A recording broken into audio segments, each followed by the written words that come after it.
Assalamu alaikum, my dear class, how are you? Thank you so much for joining this class. Today we are going to learn a very important topic for all of us. So let's get started. So today we'll practice or we'll learn how to improve our presentation skill. How to improve our presentation skill. How to improve presentation skill. Presentation skill. So this is our topic today. We learn how to improve our presentation skill. So first of all, we have to know who is our audience. That means our first topic will be audience. My dear students, before giving any presentation, we have to know that who is our audience. And we have to take time to know our audience very well.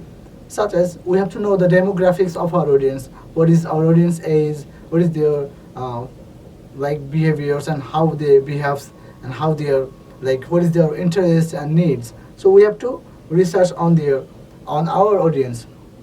Then we have to maintain something, that is accurate our audience. Suppose our audience like some funny stories. So for our audience, we have to maintain, we have to collect some funny stories, and in our presentation, we will share the stories also. Suppose you are my audience right now.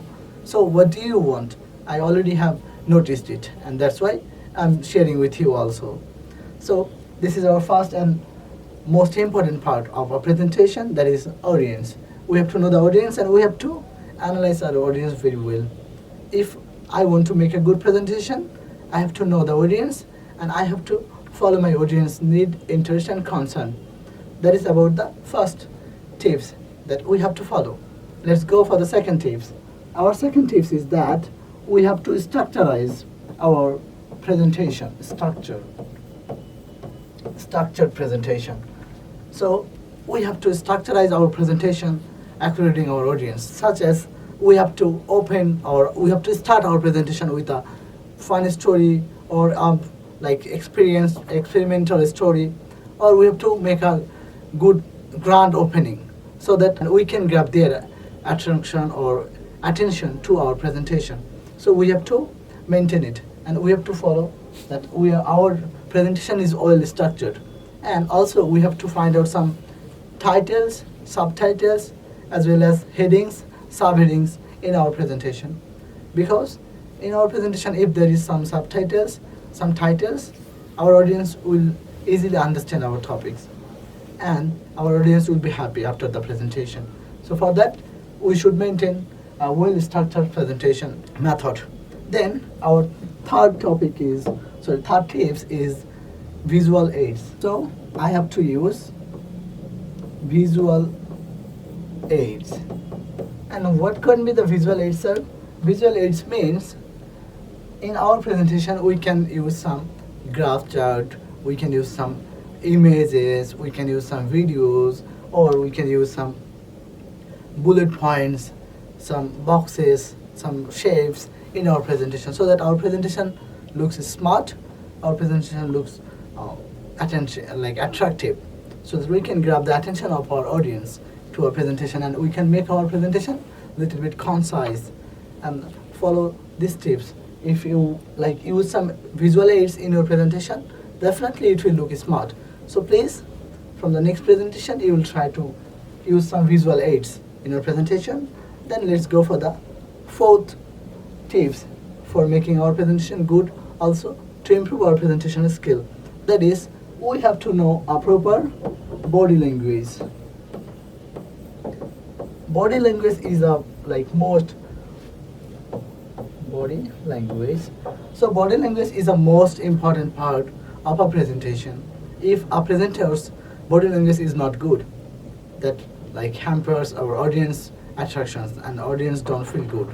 So we have to know the proper body language, and body language can be a non-verbal communication, and that matters.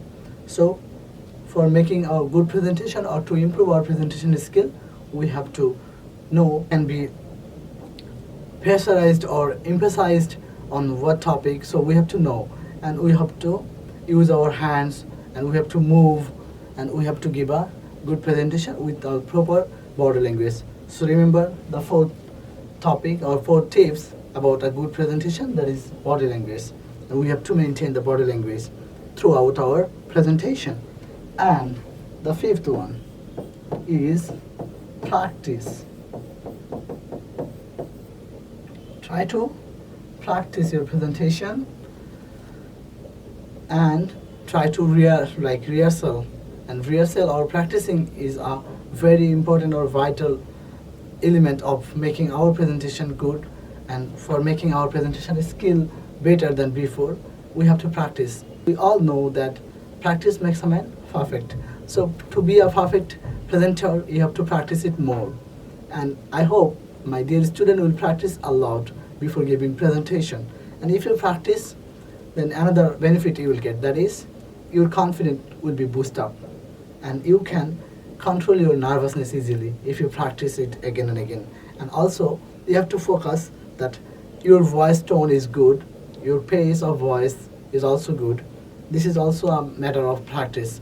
If you practice a lot, you will be able to remove your mumbling problem. Also you will be able to focus on your pace of voice. Also you will be able to tone of your voice, that is, sometimes we have to give pressure on some words. Also we have to give, we have to make smooth in some words, such as if I give you one example here, that is I eat rice.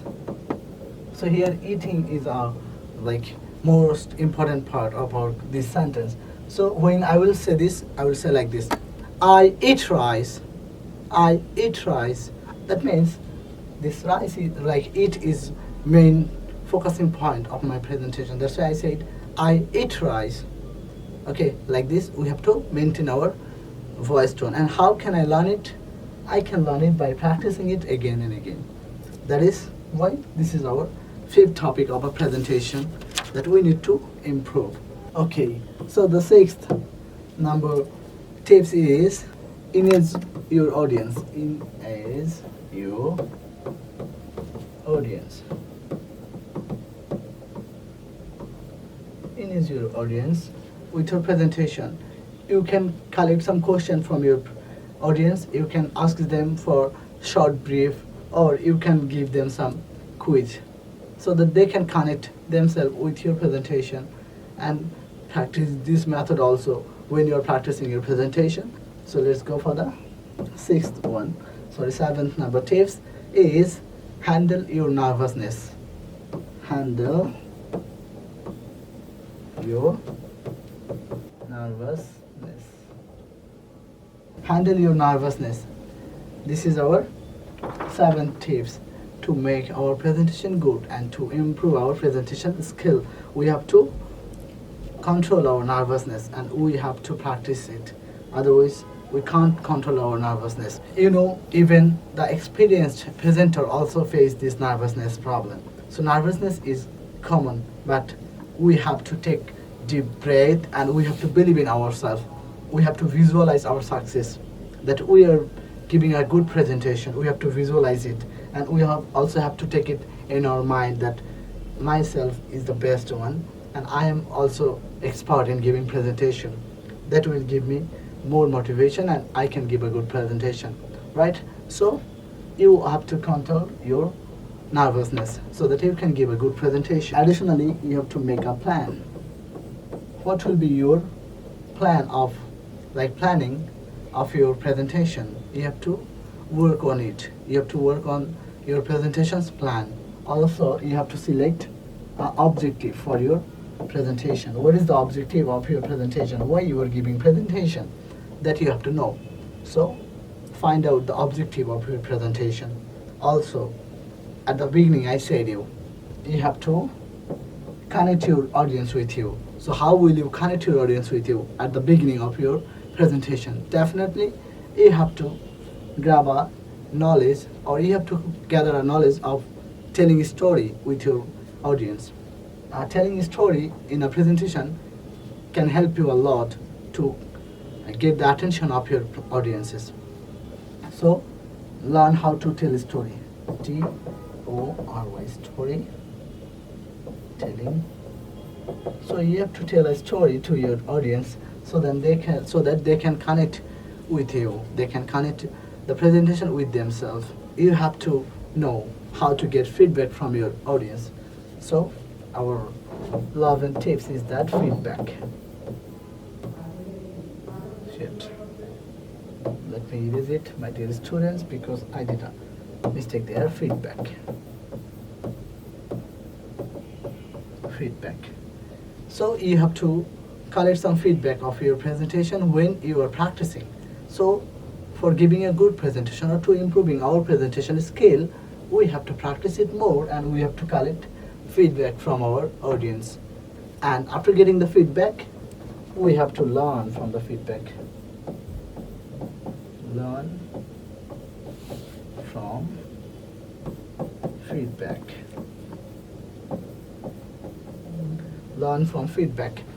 Always try to learn from the feedback, try to learn from your mistakes so that you can give a good presentation and you can improve your presentation skill. So that's it about our today's class, and hope you have enjoyed the class. So I want to give you a conclusion of this today's class. That is, we have learned how to give presentation and how to improve our presentation skill. So improving your presentation skills and to becoming a good presenter, you have to practice more and more. Also, you have to maintain some tips and tricks. That is, like, you have to know your audience first, then you have to structurize your presentation, you have to use some visual aids in your presentation so that your audience can understand your presentation very easily. And after visualizing, you have to mastering your body language, and also you have to practice it regularly. You have to practice your presentation skill regularly. Also after that, you have to make some good impressions and expressions. Also you have to know how to tell stories. Also you have to select the target or the plan for your presentation. For whom are you giving presentation and how will you give presentation? What will be your objective of giving presentation? You have to find out it. And at the last, you have to know the feedback. You have to collect feedback, and from the feedback you have to learn that what was your mistake, how was your performance. So you have to know that. And after all of these things, and I hope that you will be very good presenter. Also, you may be the best presenter in your country, in the world. So best wishes for you and best of luck for your presentation journey. Thank you very much.